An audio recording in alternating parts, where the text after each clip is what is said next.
going to take a different aspect of stage, light and magic and illusion, linked to reality. No show has probably pushed the boundaries of what it's possible to deliver more through the application of creative technology than ABBA Voyage, de-aging the Swedish supergroup back to 1979, creating utterly convincing digital humans, avatars, who can dance and sing along with a live band, all in a purpose-built, demountable theatre on London's Olympic Park.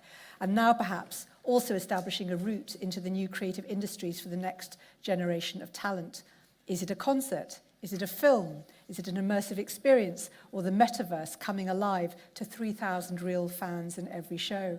I went to one of the last previews before it opened, and I had this real experience of having the real Benny sitting behind me, watching the avatar version performing on stage. To find out more, I'd like to welcome to the stage the producer of ABBA Voyage, Svana Gisla, in conversation with Beyond Chair Andrew Chitty. Welcome.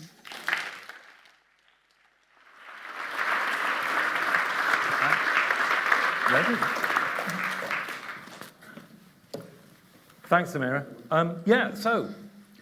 It's great to have Svana here at Beyond.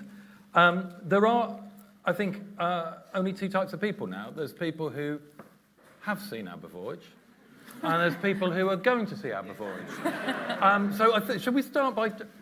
How many people have seen the show? Oh, wow. Right, interestingly, very spatially, they're all sitting over there. I don't know why. Right, so that's good. So what was that?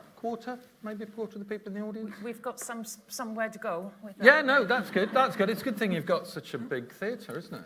So you accommodate people in. Yeah. So let's start with the questions that Samira posed. Yeah. Given the people who haven't seen the show, they'll have heard about it, obviously. Yeah. But they haven't seen it. What is ABBA Voyage? How would you describe it to someone who hasn't seen it? I've tried so many times, and I fail every time, I think. It's a real relief that it's opened, because I spent 4 years describing what it was before it opened. And if you think it's difficult to describe it now, it was almost impossible then. I had these storyboards of stick figures, and then I had my arms with a lot of this, and lights and that. And I would like to say it's a concert. It's a concert that merges a digital world with a physical world, if that's not too pompous. I don't really want to talk about the technology too much in describing it, because we tried very hard to hide the technology, so that when you leave the show, you are left with having felt something, an emotional experience, rather than having seen a spectacle or a technological wonder. That would have been a failure in our minds if that's what you were left with.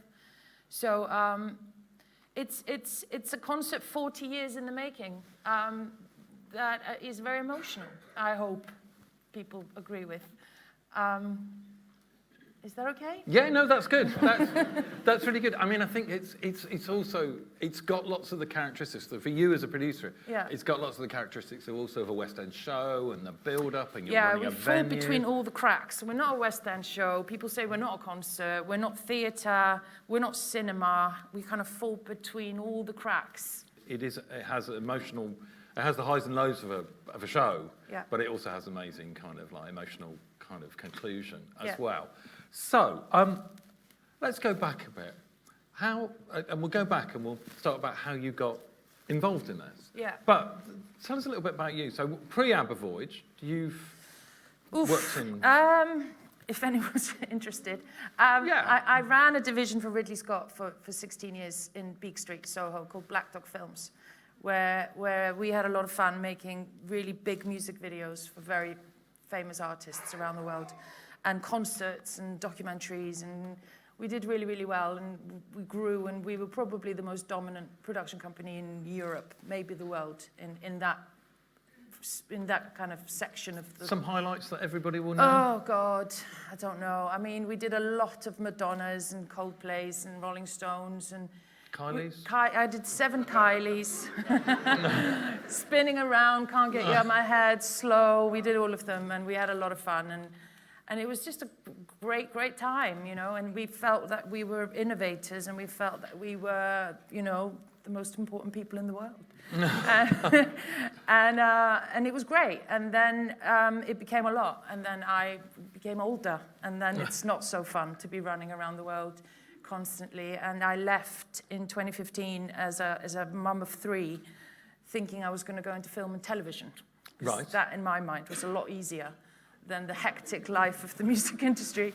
But, and but then it was a phone call about a music video. no, it that was got actually David Bowie, who I had worked with a couple of times, who contacted me through a person and said he had a very special album that he wanted some help with, which is Black Star. So that was his last album before he passed away. So I worked with him for 6 months with Johan Renck, and we did Lazarus in Black Star, which was like the most emotional, difficult ride one could ever go on. And after that, I was done.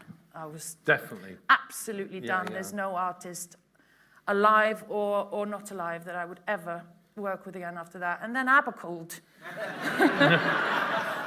Can I swear? Yep, feel free. I just went, for fuck's sake. And that was in 2017, and I'm still working with ABBA, and I've done no TV series, and I've done no films. And I've spent no time with my children. And I'm an absolute failure in anything but ABBA. But that phone call, so was a phone call to initially to make a video of a particular kind. It was a piece of R&D. Benny called Johan. Johan Renck, for those who don't know, who did David with me, is a big Swedish director. Did Chernobyl, Breaking Bad, Bloodline, loads of TV. He's just coming out with an amazing movie in a couple of months with Adam Sandler called The Spaceman, which you should look out for. And he's Swedish. Benny calls him and says, we need a little bit of help with, this thing we're doing or may not be doing. So I came right into the middle of a project that has sort of already started with a VFX company in San Francisco about making something digital with ABBA. Yep. That was it. It wasn't a concert at that time. It wasn't anything. And they just wanted to know if ABBA could look real digitally. If the likeness... And this was new music for them, was it? At the time, there was no... Oh, okay, no track. It was just, can we see if they can be believable? Can we do a motion capture shoot with them or whatever, and can you do it? And I said, I can do the shoot, but I don't know what you're talking about with the rest of it. So I did the shoot with Johan. We did this music video, and it turned out to be terrible. They looked terrible. It cost a lot of money. It was all in San Francisco, and it just wasn't a success. So that's the end of the story, yeah? That's it. No, I went to Sweden so we could wrap it all up. I should just point out for those who may make the mistake that I did with Svana the first time we met online, which was by assuming that you were Swedish, which is, of course, not the case at all. No, I'm Icelandic. Yeah. So your first visit to Sweden was actually because Benny phoned up. First ever visit to Stockholm was to go into the studio when they were recording, and I walked off the plane into the studio, sat down, I was given a coffee and a cinnamon bun, and there was the 4 of ABBA, and it was day 2 in recording, and it was just the 4 of ABBA and me. And I'd never met the girls before, and I was like, I should not be here.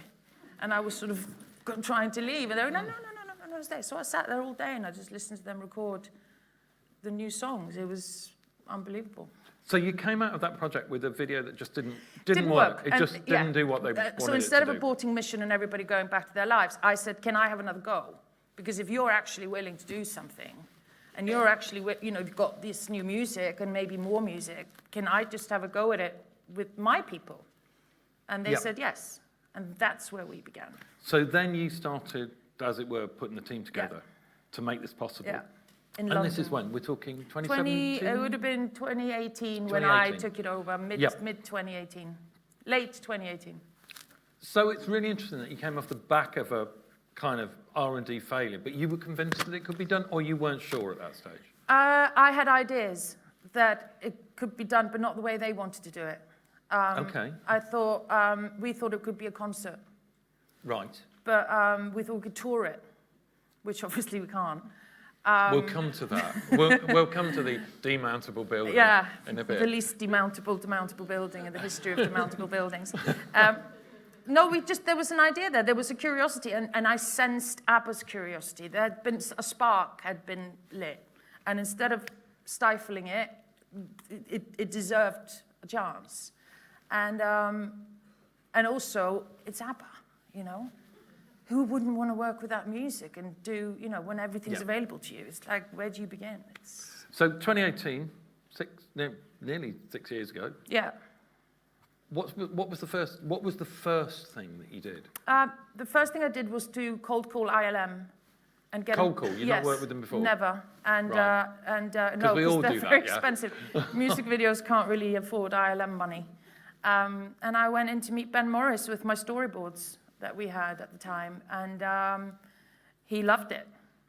And so this is Ben, Disney Studio London. Ben Morris is the creative director of the London division of ILM. So he's the person you want on your team that doesn't go to sleep on a problem. I think we've all got one of them in our lives somewhere who just won't give up with you, and who, by the time you wake up at 6 a.m., there's already a WhatsApp from Ben, and he's been up 15 minutes before you, and he's solved it. You know, it's that guy. He's that guy.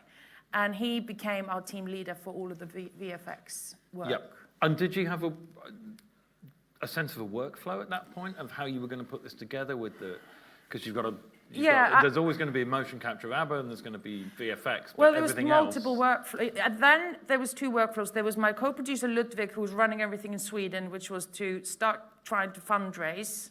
Right. And then there was me trying to build a team in London for a show, and then to see how we could put it into a touring building. So there was lots of different threads, but the team was very small, and I didn't have a record company I needed to deal with, or a man. You know, there's a benefit of a band not having done anything for 40 years. Yeah. They don't have an entourage, for instance. Right. You just call Benny or you just call Bjorn, and then it's done. And that's really helpful. Trust me, I've worked with record companies for 25 years. This would never have happened if I'd had to deal with them. So then you brought in, there's other people in this story. I think at one point we talked about, you know, if you actually brought all the team who eventually put ABBA Voyage together, you'd need a room a lot bigger than this one. Well, there was 1,000 VFX artists over 4 ILM studios in the world that worked for 18 months to create the digital world, and the digital ABBA, and the digital stage, and the lighting rig, and the cloth, and the space. We had Bailey Walsh as our director. We had Wayne McGregor, who did all of our, we call it choreography. It's way more than choreography. It's finding physicality and weight in digital people. It's one thing creating a likeness, and it's one thing creating an object. But to make that object crash, or to make that person move, let alone dance and perform and stomp, and for that connection to the floor to ripple into the body, you know, all of that DNA of movement, and then make that person believably a person that everybody knows really, really well 40 years ago. There's complexities involved in that, and there was a journey to go on with Wayne and with Bailey and everybody to figure out how do we do that. Because if they're like blobs on the stage, it's not going to be very successful. And you've got, with the work you did with Wayne, you've got ABBA, a motion capturing ABBA, and then you've got to translate them into younger dancers as well. So how we solved that is we did a 5-week motion capture in Stockholm with ABBA in February 2020, where we put them on a mocap stage in white light with helmets, dots, the suits, everything, and they just performed, bless them, in their 75, 76-year-old bodies. Had a great time. I don't know how they did it, because if anyone stood in that white light for more than 5 minutes, they know how difficult it is. It's just bright in your face. And then on a side stage in the same studio in Sweden, Wayne was working with 4 body doubles. Right. So he was creating the DNA of the movement that we were getting from ABBA, and all of the documented, every single clip of video we could put our hands on. We even went into the Universal Records Sweden archives and dug up chests of negative film that Lasse Hallström had left behind and had it developed just to get more footage. So it was a real deep dive into the DNA of them as people and how they move. You know, how we all have our DNA of movement. Like every single, it's like a fingerprint. You know 1-2 people move the same. We're all different.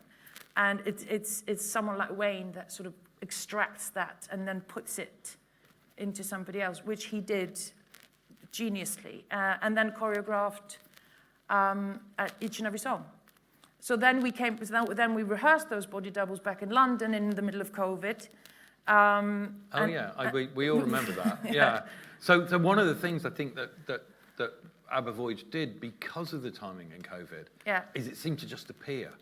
Yeah. But so this is March 2020, but poof. No, but March 2020, you're doing these mocap, really complex mocap. February, the lockdown was on the 13th of March. I Yep. think we got back to London on the 3rd. I mean, the door slammed on our heels. Luckily, we got that footage because the ILM then managed to somehow put a lot of their artists on computers at home, connected to servers where we could start all that rendering and all that developing. And then Wayne could work and we could work and Bailey could work in making the creative better. You know, we got more time between the two motion capture shoots. The second one was in September, which again, if you remember, there was a lockdown before Christmas. So we kind of hit those two pockets without knowing about the pockets. It was just one of those things. And then at the same time, you've been designing a building and getting planning permission for it. And that was the tricky bit. Anyone's ever built anything will know that was the tricky bit. And also, you weren't working with conventional theatre, the design architects. No. So when we realised we couldn't tour it, instead of quitting the whole thing again, Benny and Bjorn just decided, and I remember we were on our way to the airport or something, they was, well, we'll just build our own arena. I was like, yeah, right. No. So I went to the Mayor of London and I got some options of land. I'm going to make it sound very easy. It wasn't very easy. And then went to the Stewfish architects through people who were on our team, Nick Levitt and other people that I'd worked with them. They're touring entertainment architects.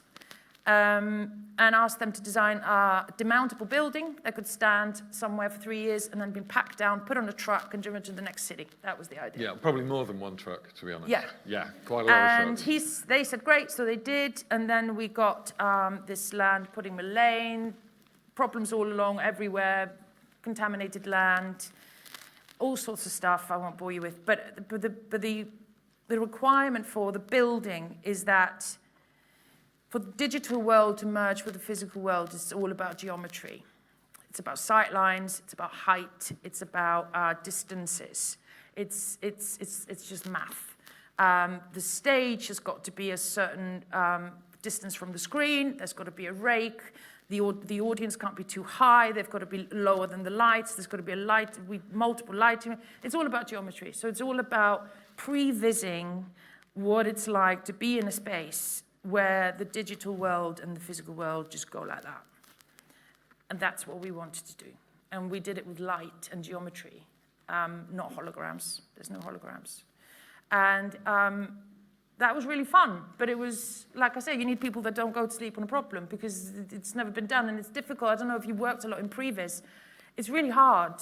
You're just sort of, you're imagining a lot and you're kind of seeing very empty, cold lines and drawings, and you're trying to put emotion into them, and how's that going to feel when you're there? It's hard. And it's a very orchestrated space as well. It's not just the arena itself, but your tunnels that bring in, there's a kind of transformation that goes on. That's what the idea was. The idea was that the minute you step off the station, you become ours, and the visit isn't just the show, it's the whole experience. And I'm making assumptions to the third of the people here that that's what they had. I hope they did, because it's about the whole hour before or hour and a half before. It's about the whole thing. And the tunnels were meant to be like a sort of cleansing of the palate from going from this kind of rather cold wooden concourse into this very high-tech digital auditorium, which is huge. It's 70 meters diameter and with a domed hexagonal roof full of lights and walls. They've got speakers in the fabric of them, and it's every single inch in that auditorium has got a piece of tech in it. So we're up to late 2020 now. Right. All the mocap's done. You've got permission. You started to build this.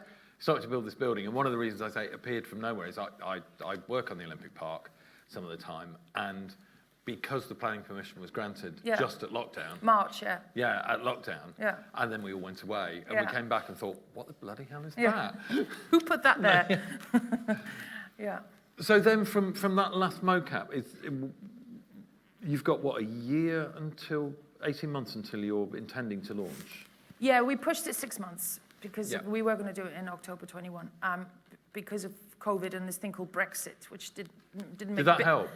Really enormously, especially with import of goods and supply chains. Brexit is an enormously helpful thing for that. Yeah. We also had, do you remember that thing in the Suez Canal when there was a ship that kind of, yeah, we were right behind that with our sound insulation. So those were fun weeks. Our Megazorba from Melbourne was right behind that ship. So yeah, that's, like I say, building is the worst thing anyone can ever do in their lives. It's terrible. The show, in comparison, was easy, to me, anyway. Yeah, well, but the building itself is not simple. I mean, if you've been to see the show, obviously, what happens in the roof above you is phenomenally complicated, isn't it? And that must have given you must have had to redesign that. We redesigned it 3 times. Yeah. It's 750 ton, and there's 6 or 7 lighting systems hanging, you know. Because it's important to be generous to the audience. Some of those lights we use once. Wow. But it's important to give. So, you're going to hate this bit. Let's do some numbers. So, there's various numbers gone around about. I mean, you know, this is the first of its kind. You did everything from scratch, including the building. How much did it cost? I'm allowed to say it because someone else said it, and it wasn't me. I think it may have been Bjorn. 140 million pounds, 141 million pounds was the whole cost. Wow. Yeah. Yeah. And we're not going to move it very easily. That's so true. But you planned for an initial run, didn't you? Yeah. And now you're well beyond. Well, they keep beyond giving that. us like a we're sort of creeping into 2026. Okay. But I'm hoping that they might consider letting us stay because it's going rather well, and we'd like to stay if we can. And if you did demount the undemountable building, it's still contaminated land under there. Yeah, very much so. Yeah, we were going to do 12 piles for our steel structure, and we were going to do them all in a week and a half. We did 1 in 2 weeks. There are railway tracks underneath there. There's irons. There's all like it's all the bits that got pushed off to the edge of the Olympic yeah, Park, I think isn't so. it? You know. Yeah. So some more numbers. So how many people have seen the show now? I think it's about 1.6 million. Right. And we've been open for 19 months? No.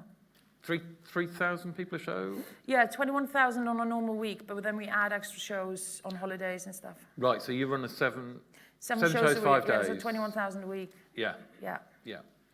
And who are they? People. Well, they're people, yeah. Yeah. Definitely people. 25% of them come from the outside of the UK.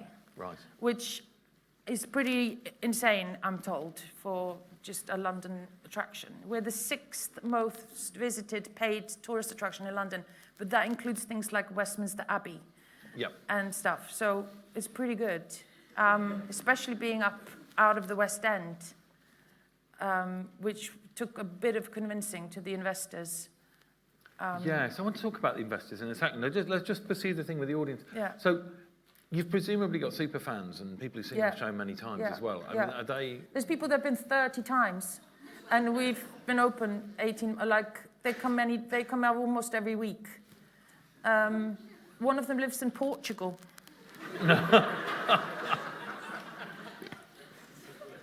And they know the name of every single member of staff, and it's great. So, investing. Yeah. So, a lot of money. A Yeah. lot of money, and Yeah. all, you know, the kind of creative editorial control by ABBA. Now, I think a lot of people have assumed that, therefore, it's all their money. And that's actually not too far from the truth, I guess, isn't it? No, it's not. So who are the investors? Because I want to get into how having a group of investors and their characteristics affects some of the things that you want to do with the show. I see. They're all Swedish. We were fundraising on Zoom. These are the stickmen I was telling you about earlier, and the lion storyboards and stuff. They are all, Benny and Bjorn are founding investors. They said if we're going to ask anybody to invest in this, we've got to put a sizable amount of money out themselves, which they did. And then there are Universal Music, and then I think there's about 18 Swedish investors. The biggest one of that is Conny Jonsson, who is an investment guy, and they're friends. And it was, I'm not going to say it was easier than we thought. Yeah. We never had to go to London or sort of reach out of Sweden. And there's no government money, no government grant, no GLA, nothing. Someone is laughing. Perhaps they're Swedish. Perhaps they've tried to get money out of GLA. One of the things I guess that means is if you've got a bunch of Swedish investors, they're probably different from a bunch of entertainment investors in the UK. Because I know you've been very keen that the show pays back to the kind of local community, particularly around employment. Yeah. And things. So yeah, we put some rules in place. So when we decided to go to Stratford, there were some obvious benefits of being there. One of which was to be able to contribute to the local community. Yeah. To come to an area that didn't have, I know we have the Stratford Theatre, but there's not an entertainment centre there as such. And now I'm going to upset so many people like the London Stadium and all of that, but you know what I mean. We straddle 4 of the most deprived boroughs in London.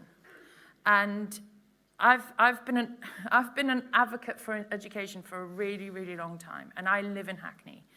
And bringing diversity into the creative sector and actually just keeping the creative sector alive, keeping that flow of young people, bringing their talent and enthusiasm and youth and ability to do what I did 25 years, you know, it's a struggle, you know, and I thought there's a huge opportunity here. And ABBA and everybody, and my co-producer Ludwig, we all agreed, let's put it in the contract of all of our main suppliers that they have to come and do an education scheme with us. Yeah.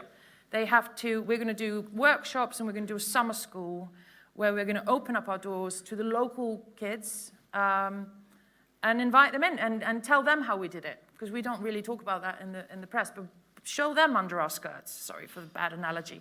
Especially with children, what am I thinking? They should never let me in a room like this. No, but you know what I mean, just to sort of, you know, and we did. And ILM came on board with the whole team. They've got something called the Jedi Academy, which is fabulous. They brought their Jedi Academy lecturers and stuff, and they did a whole presentation. Solotech, who provide all of the stuff in the roof you were talking about, they came to talk about automation and lighting and smoke and haze and show calling and stage management. And we had our hair and makeup people, we had our marketing people, we had our front of house visitors assistant, everything. And we had 1,200 kids in the first time we did in March, and when we did a summer school this August. And we're going to build on that. And we're just in the process of hiring a full-time person to grow it.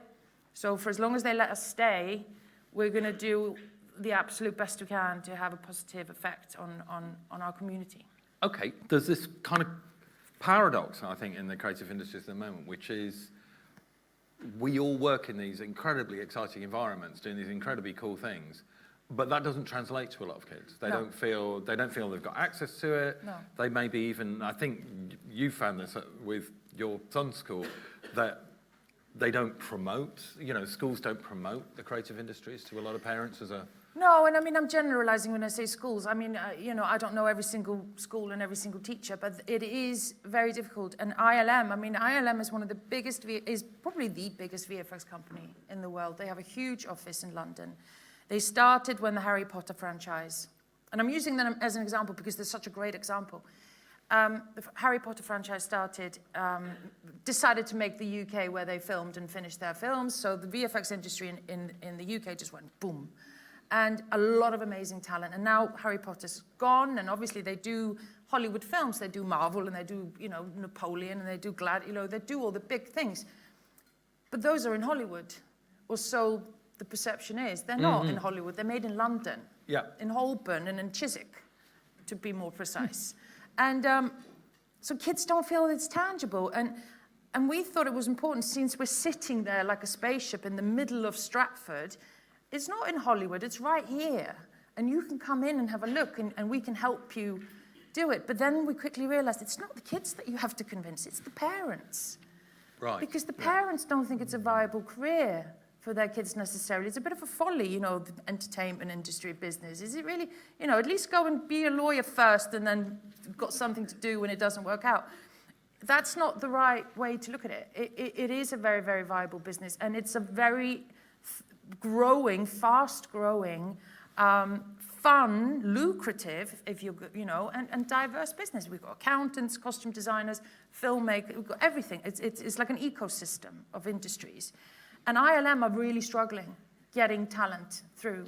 And as a competitive industry that they work in, the regeneration of talent is vital, and it's not happening. Why? Schools, the first thing that gets cut is the creative arts and sectors. I mean, my son is finishing his A-levels, and he's my son, and they know me. I'm quite vocal, and he wants to be a producer. He's been wanting to be a producer all his life. He's watched everything. He's far more knowledgeable than me. He's been on set since he was about 12. He does schedules and budgets, and you know, he knows everything. He's doing a BFI course at the moment, everything. And they still call me up, begging me to get him to apply to a college as a B plan. And it's like, if I'm getting that, and if he's getting that, it's difficult, you know? Why are they not encouraging them? Why is it so difficult to convince people that an education or a career in the creative sector is not a fantastic way to go forward in life?